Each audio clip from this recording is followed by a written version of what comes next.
Bonjour les Tintins. Aujourd'hui, je viens vous présenter le cloueur autonome DeWalt.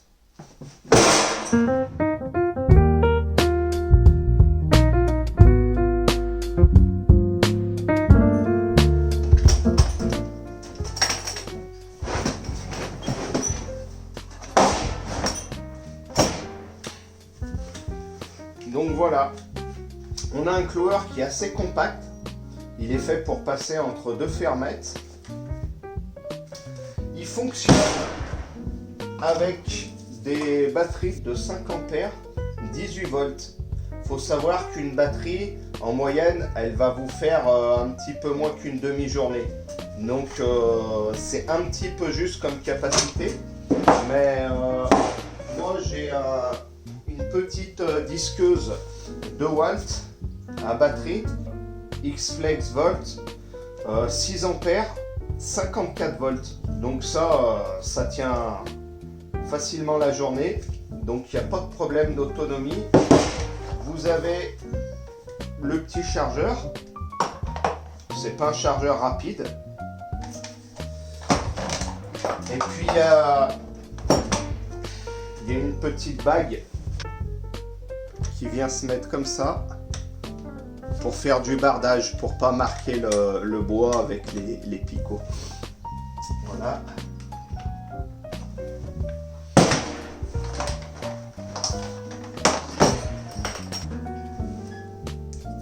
Donc là on a une batterie qui est pleine. On va la serrer. Donc c'est un cloueur, c'est un petit peu un ancien modèle de fabrication. C'est un cloueur qui va prendre des pointes de 50 jusqu'à 90, cranté ou non. C'est un cloueur qui possède 2 vitesses. Alors là il y a une petite gâchette. Là on est sur du coup par coup. Ou alors on est sur du mode rafale. On voit qu'il y a 3 petites pointes. Ici on a une accroche pour l'accrocher au lito ou à la fermette. Et là, on a un petit curseur pour passer des pointes de 50 jusqu'à 70. Et puis on le bascule à gauche en vitesse numéro 2 pour aller de 71 à 90 mm. Là, il y a une petite gâchette ici. C'est des fois le piston, il reste bloqué. Alors, en activant la petite gâchette, ça le décoince, puis il rentre. Donc c'est un cloueur, au départ j'ai eu pas mal de problèmes avec, il n'arrêtait pas de s'enrayer.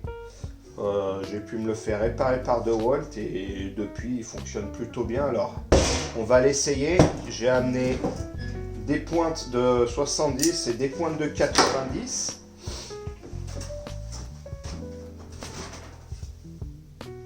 J'ai amené un morceau de chaîne. Et là, on a un morceau de sapin. Alors, on va balancer un petit peu de 70. Donc là, il faut tirer la gâchette. Appuyer. Là, on va se mettre pleine puissance. Tac.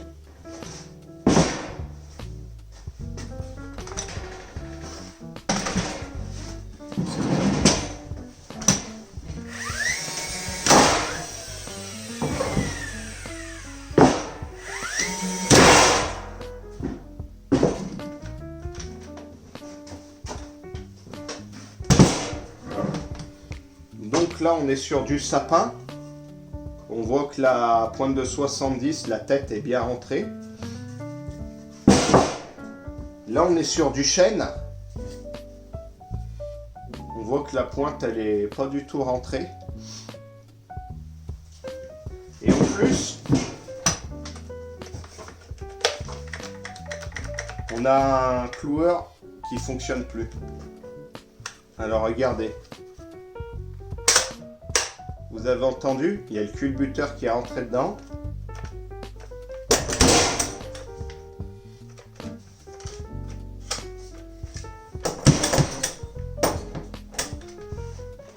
Là, il y a une petite lumière qui clignote. qui nous indique soit de vérifier la batterie, soit d'activer le petit levier. Donc la batterie elle est bonne.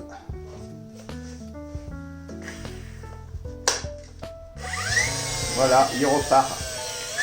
On va réessayer.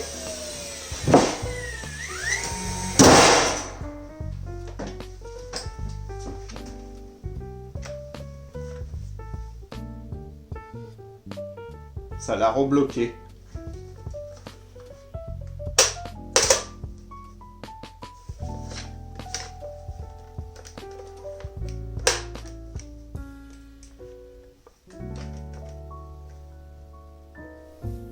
Oui, il redémarre pas. Bon, on va essayer d'enlever la batterie. Là, il repart. On se remet sur du sapin.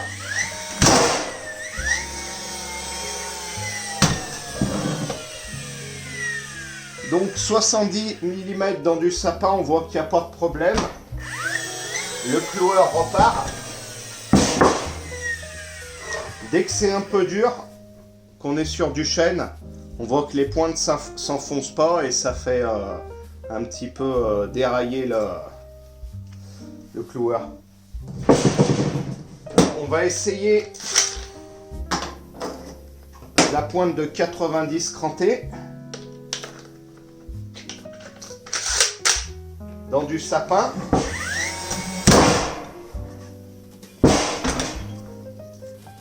Vous voyez? Bon, là, ce qui s'est passé, c'est que l'établi, il est un peu flex. On va se mettre à l'endroit du pied. Vous voyez?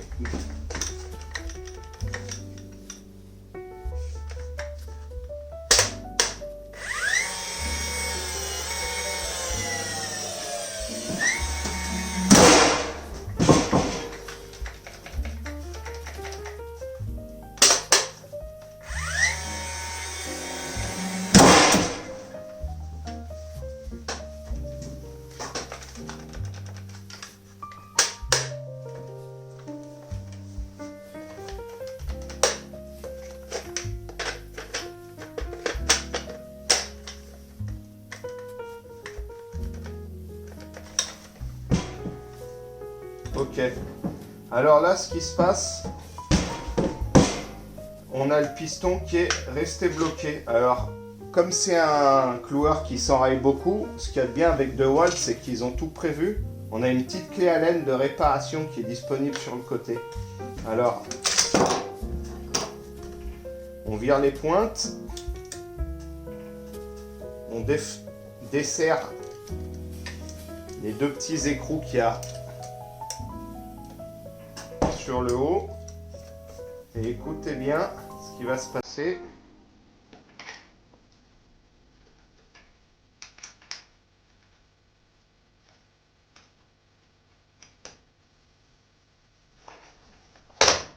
Voilà, il est rentré.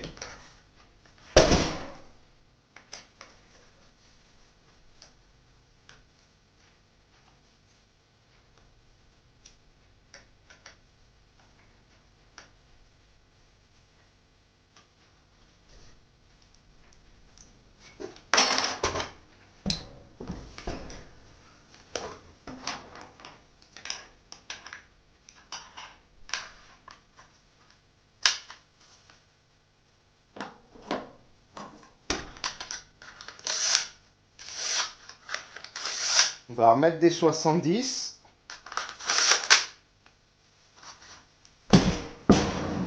Bon, on voit que les 90 dans le sapin, elles rentrent pas du tout, hein. On est obligé de les terminer au marteau.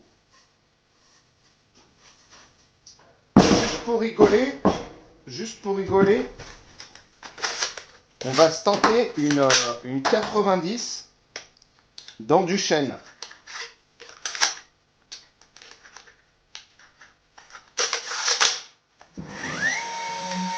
On va se mettre là où c'est dur quand même, hein. On va pas trop lui demander.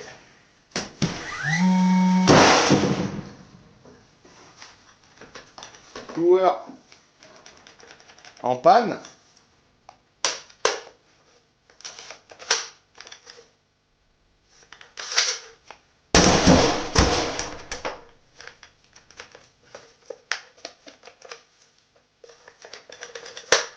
Ouais, il redémarre plus. Bon, on va attendre un peu, hein. Ce qu'on va faire, on va quand même lui mettre des 70. Et je vais vous faire voir le mode rafale. Bah là, ça vient de s'arrêter de clignoter. Et il repart. Ouais, en fait, faut attendre qu'il s'arrête de clignoter. On sait pas pourquoi.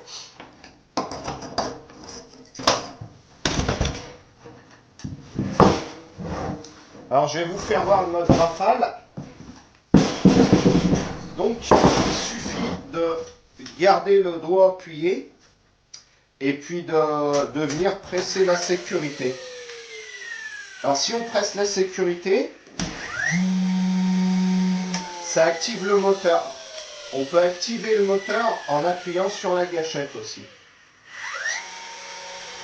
Voilà. Si on met en mode coup par coup, ça l'active pas. Il faut presser la sécurité pour que ça active le cloueur. On est OK? Bon, là, on va tester le mode rafale. En 70 dans du sapin.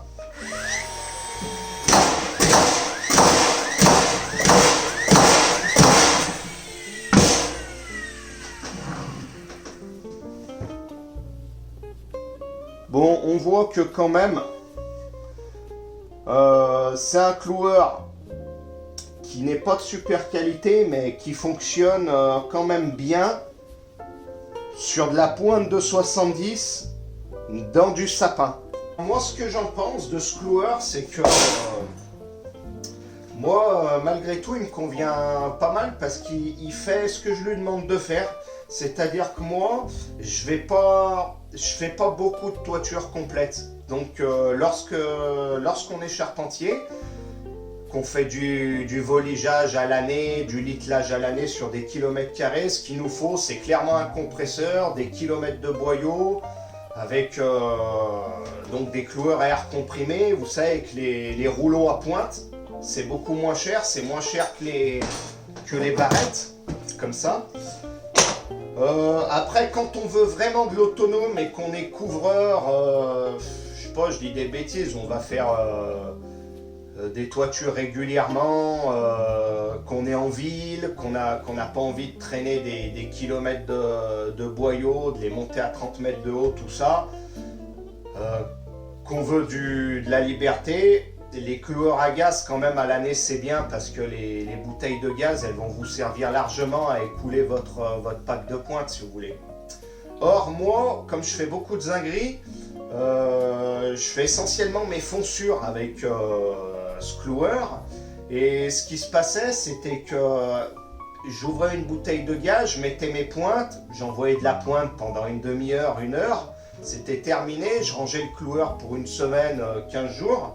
Et la bouteille de gaz, elle se vidait parce que quand je la remettais, au final, j'avais peut-être dû envoyer 200 pointes à tout casser, quoi. Du coup, je rachetais des bouteilles de gaz à 10 €. Bah, j'en ai encore plein là. Voilà. Des bouteilles de gaz comme ça. Ilti. C'était le GXWF à l'époque. Donc j'achetais des bouteilles de gaz, ça valait 10 balles, donc ça me coûtait cher, ça me gonflait un peu. Du coup, moi, le fait qu'il n'ait pas de gaz, il me convient bien, il est économique, les pointes ne sont pas très chères, donc j'envoie mes pointes, ça va pas mal. Et puis, quand elles sont mal enfoncées, il y en a 2-3, je les finis au marteau. Quand ça s'enraye, ben, je mets pas longtemps à le désenrayer, comparé au speed que j'avais avant. Quand on coinçait une pointe, c'était vraiment la galère à la retirer, quoi. Donc, voilà. Moi, c'est un cloueur, ben, quand je l'ai acheté, j'ai acheté une dizaine de packs de pointes avec, donc je vais finir de les écouler. J'espère que le cloueur, il va me tenir jusque-là. Je verrai ce que je fais après. Peut-être que d'ici là, les autres marques auront sorti des cloueurs sans gaz. Peut-être que je basculerai sur une autre marque, on verra s'il me tient jusque-là. Je vous en dis pas plus parce que maintenant, on va se retrouver sur le chantier. J'ai fait une vidéo où on voit faire du littelage pendant une bonne heure, donc il y aura certainement des redites. c'est pas grave, j'ai oublié ce que j'ai raconté, donc je préfère vous le redire dans cette vidéo pour qu'on soit vraiment au clair sur le cloueur dans sa globalité. Vous verrez, j'ai fait du calage, donc j'ai envoyé des cales de contreplaqué en forget, donc à 50 cm du point d'assise du chevron sur la sablière. Donc on était relativement sur quelque chose de flexible et on voit que des pointes, j'en ai pas enfoncé beaucoup au marteau et que sur à peu près 1 heure et demie, j'ai été enrayé une seule fois. Voilà, donc si vous êtes charpentier confirmé, je vous le déconseille clairement. Si vous êtes couvreur, que vous faites de la toiture complète régulièrement, donc contre-latte, lito, couverture, zinguerie, toute l'année, prenez du gaz. Si vous êtes, vous faites de la toiture occasionnelle, que vous êtes surtout, si vous êtes zingueur, c'est un bon produit, je vous le conseille, il sera économique, il remplira son rôle. Voilà mes petits tintins, c'est terminé. Merci d'avoir regardé cette vidéo. J'espère qu'elle vous a plu. Si c'est le cas, n'hésitez pas à me laisser un petit pouce bleu pour me soutenir, ainsi qu'un commentaire et à vous abonner. En attendant, je vous souhaite une bonne nuit ou une bonne journée. Et puis, portez-vous bien et à la prochaine. Salut!